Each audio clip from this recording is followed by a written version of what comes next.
Whisky ഗ്ലാസ്സിലൊഴിച്ചിട്ട് അതിലേക്ക് ice ക്യൂബുകൾ പെറുക്കിയിടുകയായിരുന്നു Mahindran. Hotel മുറിയിൽ മഹീന്ദ്രനോടൊപ്പം executive producer കാർത്തികേയനും ഉണ്ടായിരുന്നു. അപ്പോഴാണ് മാർട്ടിൻ്റെ കോൾ മഹീന്ദ്രൻ്റെ ഫോണിലേക്ക് വന്നത്. മഹീന്ദ്രൻ കോൾ എടുത്ത് ചോദിച്ചു, മാർട്ടിൻ, എന്താണ് ആ സമയത്ത് കോൾ? ഒരു ഷോക്കിംഗ് ന്യൂസ് ഉണ്ട്. റൂമിലെ TV ഒന്ന് വച്ചു നോക്കിക്കേ. താൻ കാര്യം പറ മാർട്ടിനെ. നയോമി കൊല്ലപ്പെട്ടെന്ന്. Oh no. എടോ മാർട്ടിനെ, താൻ എന്താടോ പറയുന്നത്? മഹീന്ദ്രന് വിശ്വസിക്കാനേ കഴിഞ്ഞില്ല. അതല്ലേ പറഞ്ഞത് TV വച്ചു നോക്കാൻ. ബ്രേക്കിംഗ് ന്യൂസ് വന്നുകൊണ്ടിരിക്കുകയാ. എന്താടോ സംഭവിച്ചത്? താനൊന്ന് തെളിച്ചു പറ. എവിടെ വെച്ച് കൊല്ലപ്പെട്ടു? എങ്ങനെ? ആര് കൊലപ്പെടുത്തി? സാറേ, ഇപ്പോഴൊന്നുമല്ല. മർഡർ നടന്നിട്ട് 1 വർഷത്തോളമാകുന്നു. താനെന്ത് ഭ്രാന്താടോ മാർട്ടിനെ പറയുന്നത്? കഴിഞ്ഞ ആഴ്ചയല്ലേ അവൾ നമ്മുടെ പടത്തിൽ അഭിനയിച്ചിട്ട് പോയത്. മഹീന്ദ്രൻ സാറേ, അത് നയോമി അല്ലായിരുന്നു. നയോമി അല്ലെന്നോ? പിന്നെ ആരായിരുന്നടോ നമ്മുടെ കൂടെ 1 വർഷക്കാലം ഉണ്ടായിരുന്നത്? നയോമിയുടെ പ്രേതമോ? മാഷേ, അത് നയോമിയുടെ ടിൻ സിസ്റ്റർ ആയിരുന്നെന്ന്. സിത്താര മഹാദേവൻ.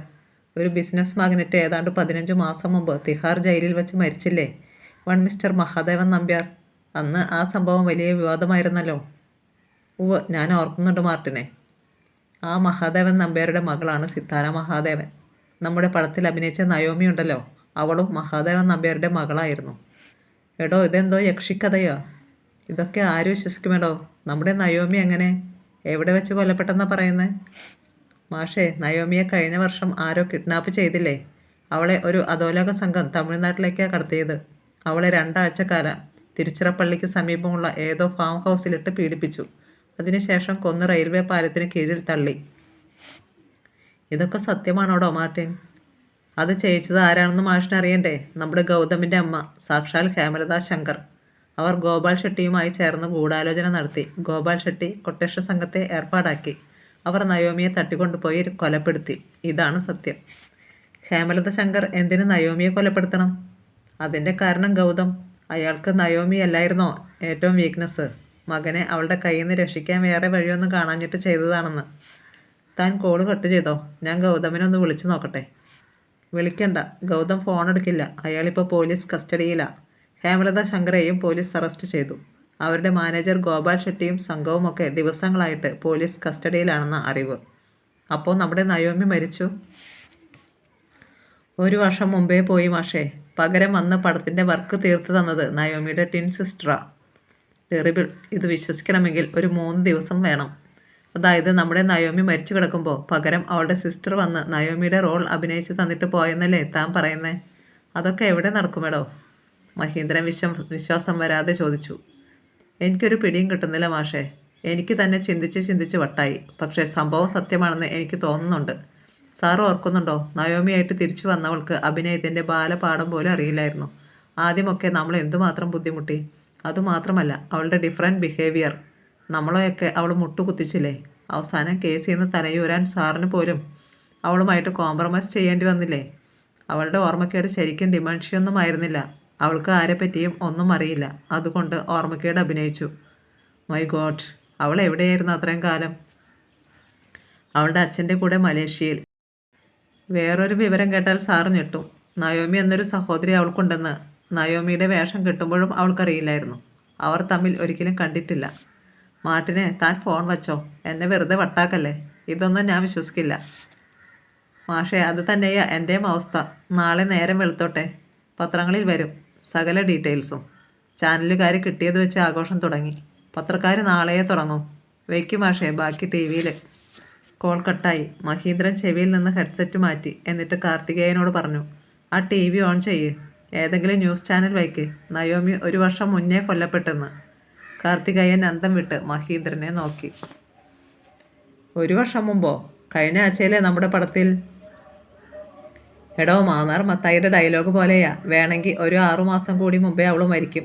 താൻ വേഗം TV വയ്ക്ക്.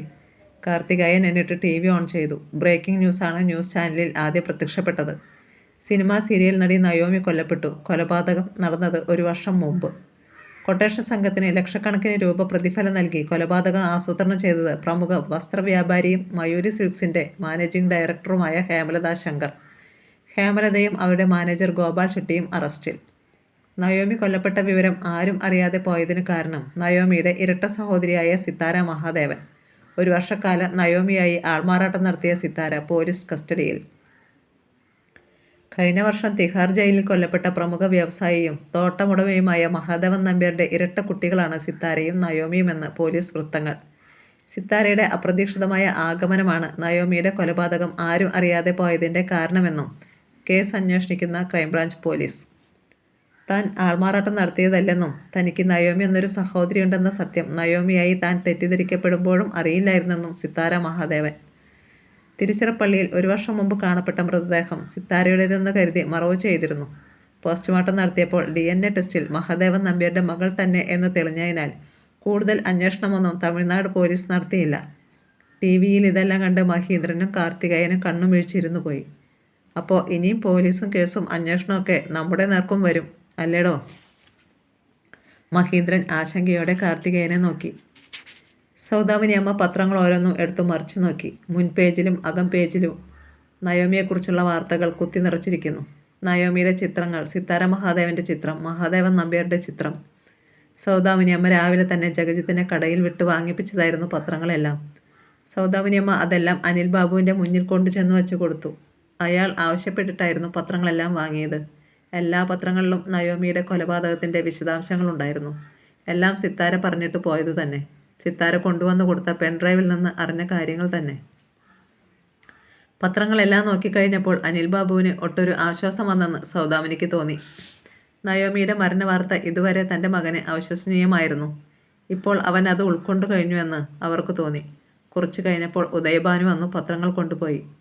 വീട് മരണവീടിൻ്റെ മൂകതയിലായി. 10 മണിയായപ്പോൾ കൃഷ്ണമ്മ വന്ന് അനിൽ ബാബുവിനോട് ചോദിച്ചു, നയോമിയുടെ ശരീരം ഇവിടെ കൊണ്ടുവന്ന് ദഹിപ്പിക്കണ്ടേ? ചടങ്ങുകളൊക്കെ നടത്തണ്ടേ? അവളുടെ ആത്മാവിനെങ്കിലും ശാന്തി കിട്ടട്ടെ.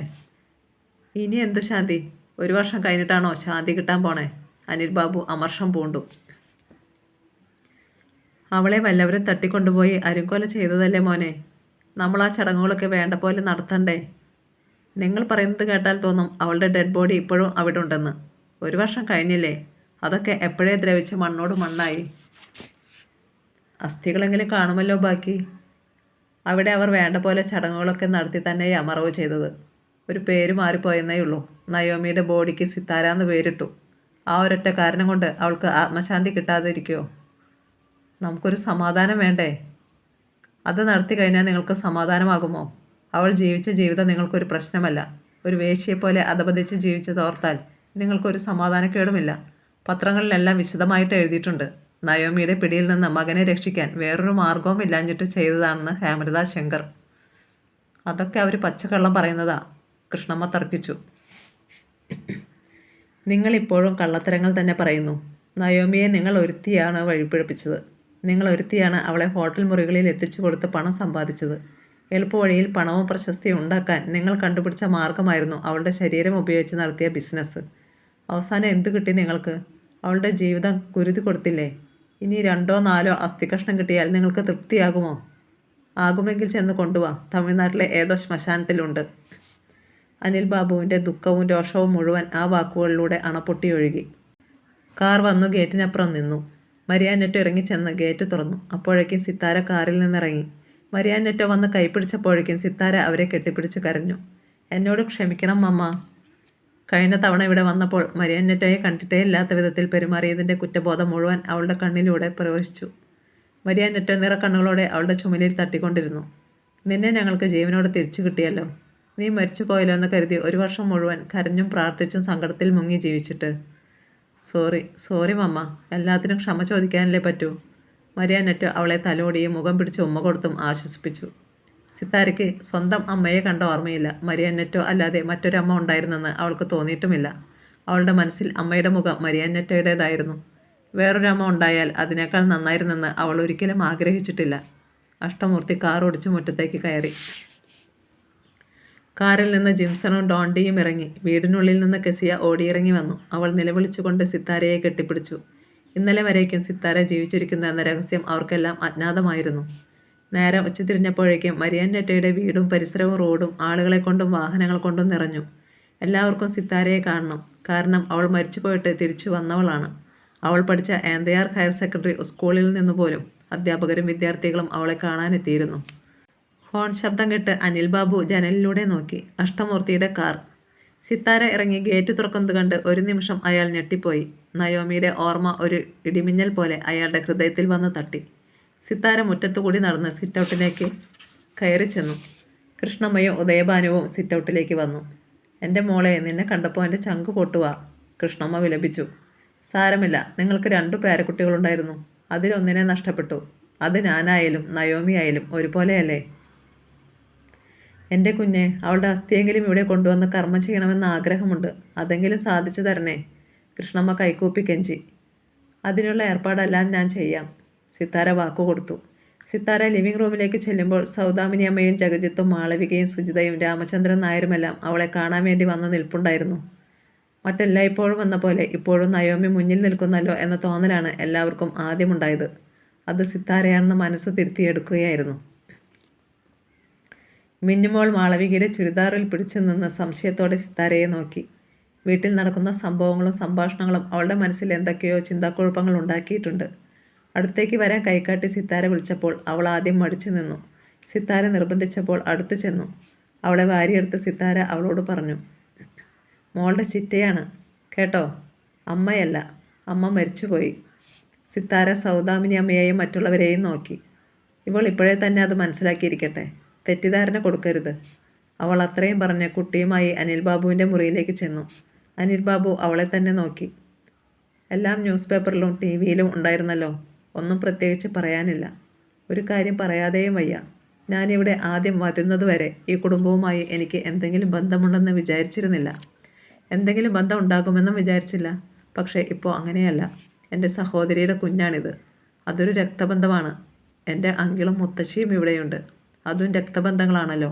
അപ്പോൾ ഈ വീടും ഇവിടെയുള്ളവരും എനിക്ക് വേണ്ടപ്പെട്ടവർ തന്നെയാണ്.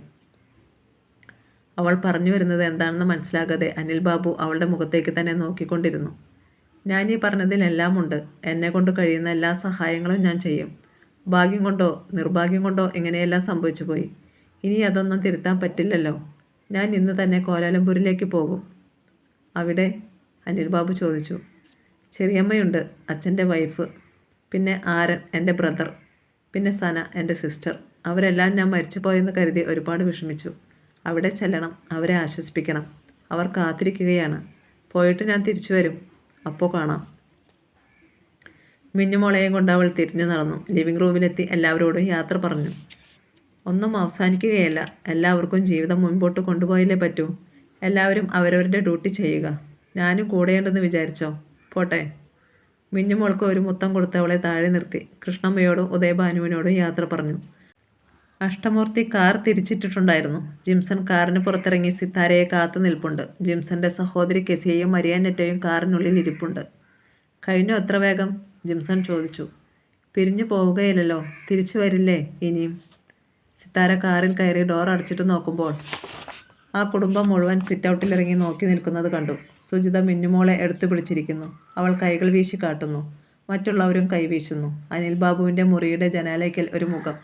പിന്നെ അയൽ വീടുകളുടെ മതിലുകൾക്ക് അരികിലും ആളുകൾ ഇറങ്ങി നിന്ന് നോക്കുന്നത് കാണായി. സിത്താര ചില്ല് താഴ്ത്തി അവരുടെ നേർക്ക് കൈവീശിക്കാട്ടി. 1 വർഷം മുമ്പ് ഡൽഹിയിലേക്ക് വിമാനം കയറുമ്പോൾ ആ നിൽക്കുന്ന മനുഷ്യരുമായി തനിക്ക് യാതൊരു ബന്ധവും ഉണ്ടായിരുന്നില്ല. അവരെപ്പറ്റി യാതൊരു അറിവുമില്ലായിരുന്നു. ചില ബന്ധങ്ങൾ അവസാനിക്കുമ്പോൾ മറ്റു ചില ബന്ധങ്ങൾ ഉടലെടുക്കുന്നു. കാർ നീങ്ങിത്തുടങ്ങി.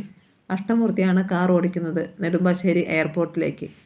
കഴിഞ്ഞതെല്ലാം ഒരു സ്വപ്നമെന്ന് സങ്കല്പിച്ചുകൊണ്ട് സിത്താര സീറ്റിലേക്ക് ചാരിക്കിടന്നു. സീറ്റ് ബെൽറ്റ് ഇട്ടു. കണ്ണുകൾ അടച്ചു. മിക്കപ്പോഴും മനസ്സിലേക്ക് വരുന്ന വിചിത്രമായ ആ തോന്നൽ വീണ്ടും. താൻ നയോമിയോ അതോ സിത്താരയോ?